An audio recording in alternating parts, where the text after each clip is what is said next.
the time of prayer. அந்த ஜெப வேளையை ஒருபொழுதும் தவறவிட மாட்டோம் என்பதாக சொன்னேன். ప్రార్థనా సమయాన్ని మేము నిర్లక్ష్య పెట్టలేదు. So the bishop said, எனவே பிஷப் சொன்னார், కాబట్టి బిషప్ గారు చెప్పారు, he told his leaders, அவருடைய தலைவர்களை பார்த்து சொன்னார், తన నాయకులతో ఆయన చెప్పారు, you can see that Joshua Daniel did not have to depend on any of these methods. இந்த நவீன முறைகள் எதையும் சார்ந்திருக்கும்படியாக ஜாஷுவா டானியேல் இல்லை என்பதை நீங்கள் பார்க்க முடிகிறது என்று சொன்னார். జాషువా డానియల్ గారు ఈ పద్ధతులు దేని మీద ఆధారపడాల్సిన అవసరం లేదనే విషయం మీరు చూస్తున్నారు కదా. What were these methods? அந்த முறைகள் தான் என்ன? ఏమిటి పద్ధతులు? Daniel and his companions adopted these methods in Babylon. தானியேலும் அவனுடைய நண்பர்களும் பாபிலோனிலே இந்த முறையை பின்பற்றினார்கள். బబులోనులో దానియేలు ఆయన మిత్రులు ఈ పద్ధతులను అనుసరించారు. Where 2 or 3 are gathered together in my name, there am I in the midst. எங்கே 2-3 பேர் என்னுடைய நாமத்திலே கூடி இருக்கிறார்களோ அங்கே அவர்கள் மத்தியிலே நான் இருக்கிறேன். ఎక్కడ 2-3 నామములు కూడతారో అక్కడ నేను వారి మధ్య ఉంటాను. Do you know what I tell all our preachers? நம்முடைய பிரசங்கமானவர்கள் எல்லாம் நான் என்ன சொல்கிறேன் தெரியுமா? మన బోధకులందరితో నేను ఏం చెప్తానో తెలుసా? You have no time for dinners and big banquets and stuff like that. விருந்துகள் மற்ற இப்படிப்பட்ட காரியங்களுக்கு உங்களுக்கு நேரம் ஏதுமில்லை. పెద్ద పెద్ద విందులు వాటికి మీరు హాజరు కావద్దు. Birthdays and housewarming ceremonies. பிறந்த நாள் விருந்து, இல்லைனால் புதிய வீடு கட்டியதினால் நடத்தும் விருந்து, இவைகளுக்கு పుట్టినరోజులు గృహ ప్రవేశాలు వాటికి వెళ్ళవద్దు.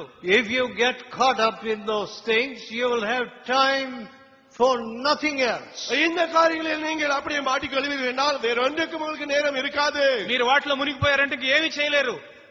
So, எனவே కాబట్టి we've kept some of these vanities out.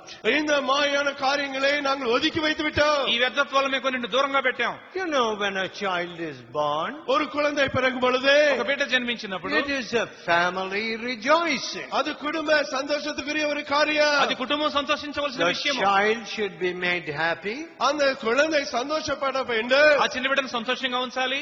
and with every year, ஒவ்வொரு வருடம் செல்ல செல்ல ప్రతి సంవత్సరము there is so much to praise God for. தேவனை துதிக்கும்படியாக எவ்வளவோ காரியங்கள் உண்டு. దేవుని స్తుతించడానికి ఎంతో ఉన్నది. Now that's a family and close friends matter.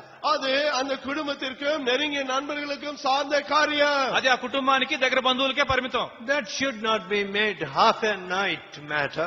அதே அரை நாள் Till 1 o'clock, 2 o'clock. நள்ளிரவு 1 மணி வரைக்கும் கொண்டாடும் ஒரு விருந்தாக அதை நடத்தக்கூடாது. దానికోసం మధ్యరాత్రి 1-2 గంటల దాకా గడపనక్కర్లేదు. With excess spending and excess eating. தாராளமாக செலவு செய்து சாப்பிட்டு அவிதமான விதத்திலே మితిమీరిన తిండి, మితిమీరిన ఖర్చు. I must give a chance to my wife to speak to you. என் மனைவி உங்களிடத்தில் பேசும்படியாக ஒரு தருணத்தை நான் கொடுக்க வேண்டும். మీతో మాట్లాడడానికి నా భార్యకి నేను ఒక అవకాశం ఇవ్వాలి. She said, என் மனைவி சொன்னார்கள், ఆమె చెప్పారు, the diabetes clinic which they had a few days ago, சில நாட்கள் and tomorrow you will have it again. சில நாட்களுக்கு முன்பாகவும் நாளைக்கு கூட நடக்க இருக்கிற இந்த சக்கரை வியாதி உள்ள அந்த சிகிச்சை பிரிவு, చక్రవ్యాధి కొరకు ఒక వైద్య శిబిరం నిర్వహించారు. She said, so many evangelists have 300.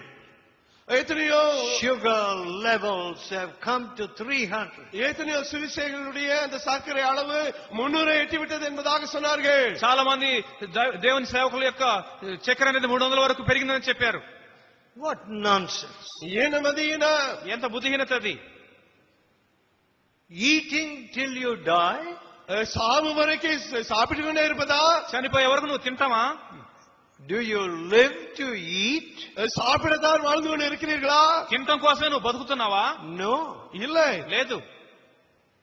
My dear friends, அன்பானவர்களே, నా ప్రియ స్నేహితుడా, rarely do you meet a preacher who will put knife to his throat. தன்னுடைய கழுத்திலே கைத்து வைக்கிற அப்படிப்பட்ட பிரசங்கியை பார்ப்பது அரிது. గొంతు కత్తిని పెట్టుకున్నటువంటి బోధకుడు దాదాపుగా మీకు కనబడరు. That is a favorite phrase of my wife. என்னுடைய மனைவி, put a knife to your throat. உங்கள் தொண்டையிலே கத்தியை வையுங்கள் என்னே மனைவி அடிக்கடி சொல்வார்கள். మీ గొంతు కత్తి పెట్టుకోండి అనేది నా భార్యకి ఇష్టమైనటువంటి మాటలు. You see, that's a scriptural phrase, of அது course. வேத வசனத்தின் அடிப்படையில் சொல்லப்படுகிற காரியம். దేవుని వాక్యంలో కూడా అదే కదా ఉన్నది. Now look, பாருங்க, చూడండి, the meekness of Christ. கிறிஸ்துவினுடைய சாந்தகுணம். క్రీస్తు యొక్క సాత్వికత. Look at all the areas without the gospel. சுவிசேஷம் இல்லாத எல்லா பகுதிகளையும் பாருங்க. సువార్త లేని ప్రాంతాలన్నీ చూడండి. They condemn me. என்னை ஆக்கினைக்குள்ளாகவே தீர்க்கிறது. అవి నా మీద నేరారోపణ చేస్తున్నవి. Don't they condemn you? உன்னை அது ஆக்கினைக்குள்ளாக தீர்க்கிறது இல்லையா? అవి మీ మీద నేరారోపణ చేయడం లేదా? Where is our meekness? நம்முடைய சாந்தம் எங்கே? మన యొక్క సాత్వికత ఎక్కడా? That Christ can empower us. கிறிஸ்து நம்மை பலப்படுத்தும்படியான அந்த சாந்தம். క్రీస్తు మనల్ని శక్తితో నింపునట్లు. Sanctification and power go together. பரிசுத்தமாக்குதலும் வல்லமையும் சேர்ந்தே செல்கிறது. పరిశుద్ధత, శక్తి కలిసి ఉంటవి. Where there is holiness, there is power. எங்கு பரிசுத்தம் உண்டோ அங்கு வல்லமையும் உண்டு. పరిశుద్ధత ఎక్కడుంటే అక్కడ అధికారం ఉంటుంది. But